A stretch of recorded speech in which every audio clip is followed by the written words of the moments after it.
So I'm delighted to be spending time with Kiren Gill, who I've known for some time now. Kiren, I'm really delighted that you're going to be part of the evening event. We've got Tony, who's talking about transitioning into commercial. He's done his first commercial, I think, October 2019. I caught up with Tony early this morning.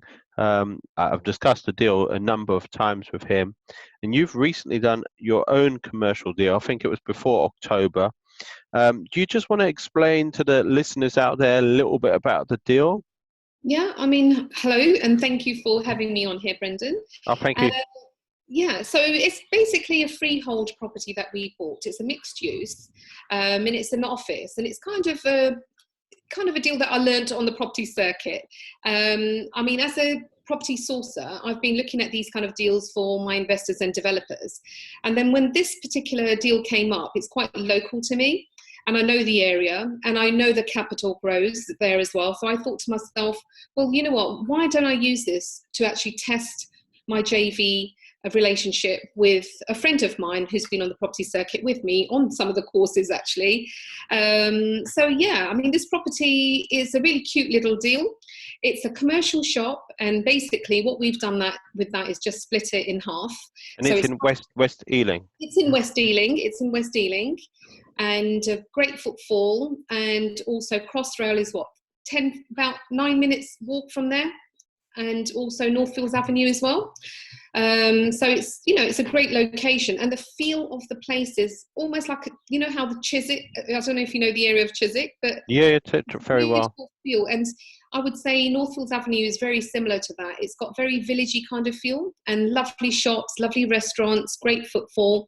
And for the amount that we got it for, I knew it was a good deal. And I'm quite conservative with my numbers, so it was really a no-brainer. But we had a certain sort of a ceiling price in mind that we were going to bid for. Anything above that, I don't get emotional about deals, we would have let it go. But we were really fortunate to have won this, so really excited about it. Look, I asked for advice from Tony about the questions to ask you because he's gone through the process, so it's easier for him to understand it. So he talked about the deal, funding it, assessing it. But the one which I found was interesting before we did the video recording was about the long-term picture. So long-term, you still see yourself as deal sourcing. Is that right, Kiren? I do, but I'm not a deal sourcer as in for the retail or for the masses. I'm a sourcer, and I work exclusively for my investor circle members and developers that I've built relationships up with. So just to sort of kind of explain, I mean, I've been on the property circuit and established my company, Parachute Properties, since 2015. So I set up myself as a sourcing business, but in mind to know that I will be doing my own projects. So through the investors, well, actually, since 2016, when I was on a mentorship program, what I did was we were sort of given targets to say, do 100 coffees, get to know 100 investors. I actually did 400 coffees in 6 months. So that's how I took it seriously. That's serious coffee. That's caffeine. So when you did 400 coffees, how do you remember? Did diarize, Excel spreadsheet? Yes, and also my Outlook calendar. So every meeting I had, coming from a corporate background, I was actually doing this as a PA job for other directors. And so I was very good at tracking coffees for the directors, and I used to arrange their meetings, etc. So yeah, for me, it was very easy to track it on Outlook, my calendar, and also on spreadsheets. Yeah, and plus it gave me, I had a mentor, so we were kind of looking at targets, etc. I wasn't just meeting the targets, I was beating them, and I just got a buzz out of doing that. And through that, I've actually, over the years, when I've stopped tracking it, I'd had over 3,000 coffees. My accountant wasn't very happy. Yeah, it's phenomenal number of coffees. But it was all at my expense as well, believe it or not. So can you imagine how much I've invested into those coffees? Because people were like, wow, you spent a lot of money on those coffees. And I'm like, well, I see it as an investment because it got me closer to the kind of people I wanted to work with, people with same values. And so I only work with people that are serious about property and that have same values as myself. And just one final question. Mhm. In terms of the funding, can you just Yes. explain the funding situation? Sure. Originally, it just started off with me and my JV partner.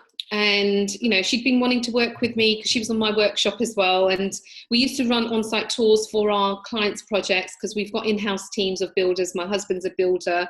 He's been building for about 35 odd years. So we've been wanting to sort of work with somebody, we've built a relationship up with over the years.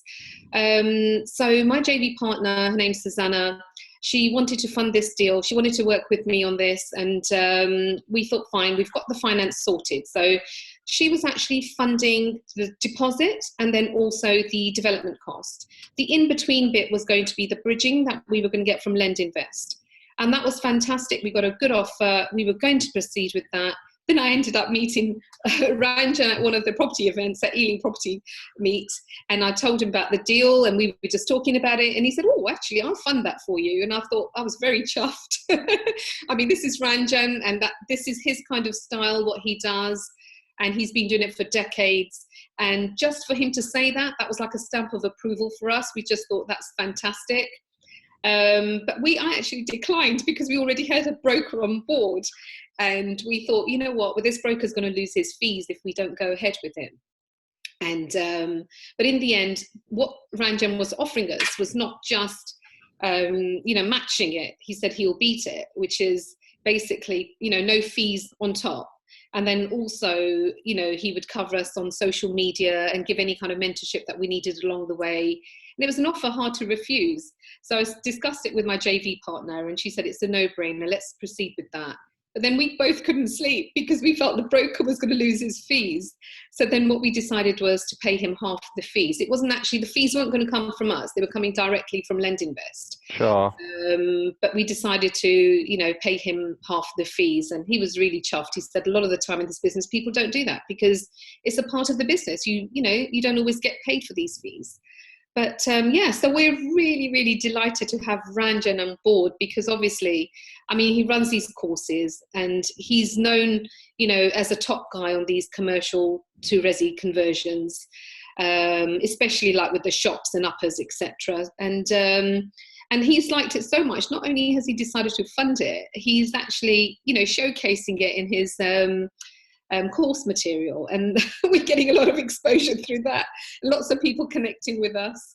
So yeah, we're just really happy to have him on board. So Kiren, I just want to say a massive thanks for taking time out on Thursday evening for the Central London Property Network. Really delighted to have two investors who've decided to move into the commercial space. So Kiren Gill, Tony Egan, plus there's going to be a panel to answer your key questions as well. We're going to be joined by Sam and Laura, Sam Norris, broker, a senior finance partner, making up the position, senior finance broker, Laura Gomez, associate solicitor, Ronald Fletcher Baker. So massive thanks, Kiren, for taking time out this morning. Massive thanks to the listeners as well. So Thursday, 27th of this month, 27th of February. Thank you for having me here. Thanks, Kiren, and thank you to the listeners. I look forward to